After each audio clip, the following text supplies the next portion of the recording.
ಕರ್ನಾಟಕ ರಾಜ್ಯಕ್ಕೆ ಮತ್ತೆ ಹಿಜಾಬಿನ ಸುದ್ದಿ ಎತ್ತಿ ಒಂದಷ್ಟು ಸಮಾಜದಲ್ಲಿ ಮತ್ತು ಶೈಕ್ಷಣಿಕ ಕ್ಷೇತ್ರದಲ್ಲಿ ಗೊಂದಲ ಉಂಟು ಮಾಡುವಂಥ ಒಂದು ವಾತಾವರಣವನ್ನು ಕರ್ನಾಟಕ ರಾಜ್ಯ ಸರ್ಕಾರದ ಶಿಕ್ಷಣ ಇಲಾಖೆ ಸಚಿವರು ಮತ್ತು ಒಟ್ಟಾರೆ ರಾಜ್ಯ ಸರ್ಕಾರ ಮಾಡಿದೆ ಅಂತ ಅನಿಸ್ಬಿಡುತ್ತೆ.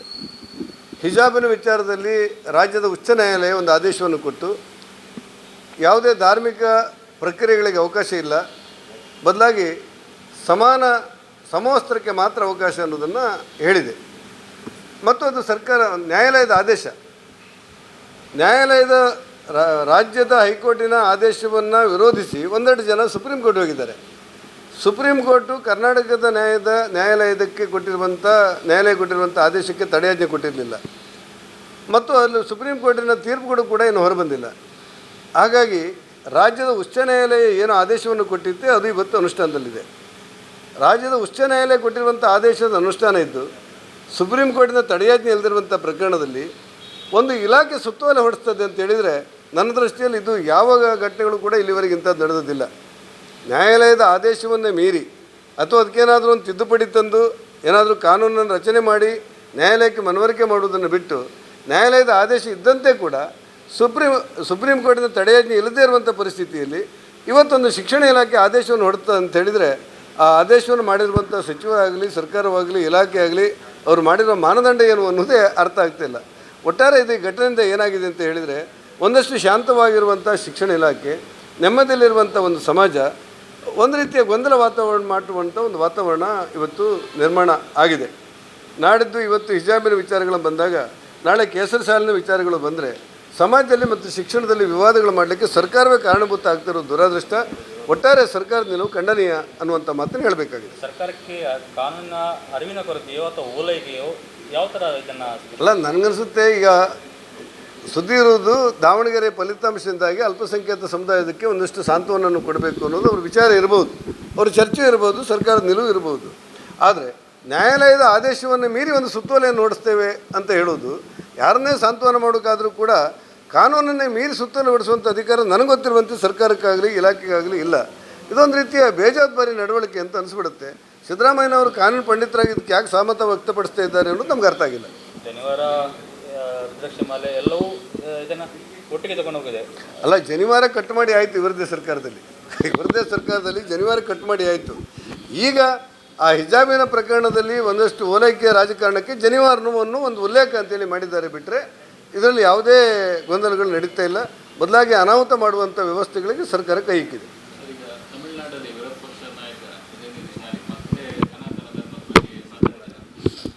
ಉದಯನಿಧಿಯನ್ನು ಕೇಳಿಕೊಂಡು ಸನಾತನ ಧರ್ಮ ಇಲ್ಲ. ಉದಯನಿಧಿ ಅಂತವರು, ಅವ್ರ ತಂದೆ ಅಂತವರು, ಅವ್ರ ಅಜ್ಜ ಅಂತವರು, ಮತ್ತಾರು ದೊಡ್ಡವರೆಲ್ಲ ಈ ಸನಾತನ ಧರ್ಮವನ್ನು ನಿರ್ನಾಮ ಮಾಡ್ತೇನೆ ಅಂತ ಹೇಳಿ ಅವರು ನಿರ್ನಾಮ ಆಗಿದ್ದು ಬಿಟ್ಟರೆ ಸನಾತನ ಧರ್ಮ ನಿರ್ನಾಮ ಆಗಿಲ್ಲ. ಹಾಗಾಗಿ ಉದಯನಿಧಿಯ ಒಂದು ಮಾತಿಂದಾಗಿ ಸನಾತನ ಧರ್ಮ ನಿರ್ನಾಮ ಆಗುವುದೂ ಇಲ್ಲ, ಅಥವಾ ಸನಾತನ ಧರ್ಮ ನಿರ್ನಾಮ ಆದವರು ಯಾರೂ ಕೂಡ ಉಳಿಲೂ ಇಲ್ಲ. ಆ ಕಾರಣಕ್ಕೋಸ್ಕರ ಅವ್ರ ಮಾತಿಗೆ ಹೆಚ್ಚು ಮೌಲ್ಯಗಳನ್ನು ಕೊಡಬೇಕು ಅಂತ ಅನಿಸಿಲ್ಲ. ಅವರಷ್ಟಕ್ಕೆ ಅವ್ರು ಹೇಳ್ತಾ ಇರಲಿ.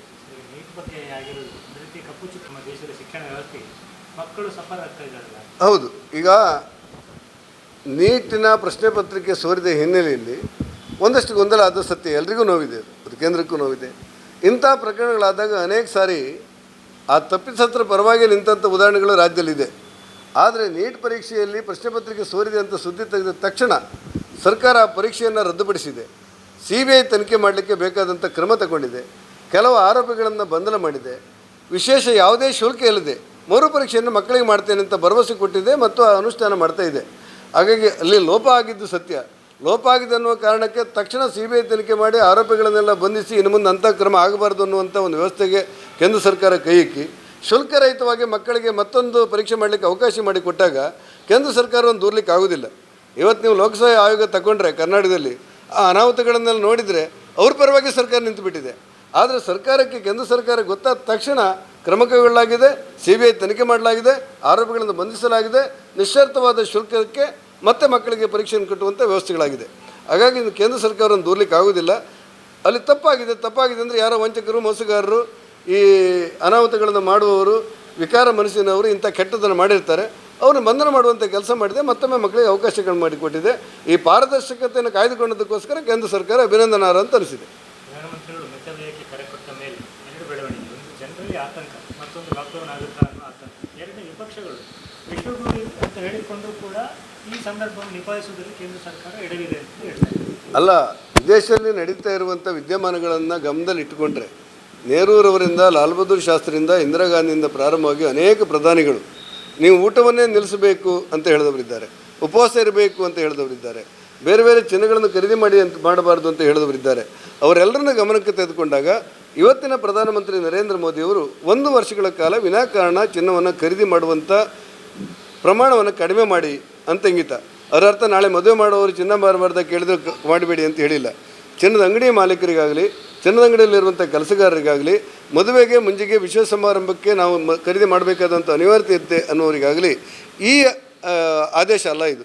ಬದಲಾಗಿ ದೇಶದ ಒಟ್ಟು ಚಿನ್ನವನ್ನು 90% ಭಾರತ ಸರ್ಕಾರ ವಿದೇಶದಿಂದ ಆಮದು ಮಾಡಿಕೊಳ್ಳುವಾಗ ನಮ್ಮ ಆರ್ಥಿಕ ವ್ಯವಸ್ಥೆ ಮೇಲೆ ಬೀಳಬಹುದಾದಂಥ ಹೊಡೆತವನ್ನು ಗಮನದಲ್ಲಿಟ್ಟುಕೊಂಡು 1 ವರ್ಷಗಳ ಕಾಲ ಚಿನ್ನವನ್ನು ಖರೀದಿ ಮಾಡಬೇಡಿ ಅಂತ ಹೇಳಿದ್ದಾರೆ. ಮತ್ತು ಎಲೆಕ್ಟ್ರಿಕ್ ವಾಹನಗಳಿಗೆ ಹೆಚ್ಚು ಅವಕಾಶಗಳನ್ನು ಕೊಡಿ ಅನ್ನುವಂಥ ಕೆಲವು ಸೂತ್ರಗಳನ್ನು ಹೇಳಿದ್ದಾರೆ. ಇದು ಜನರ ಹಿತದೃಷ್ಟಿಯಿಂದ ಮಾಡಿರುವಂಥದ್ದು.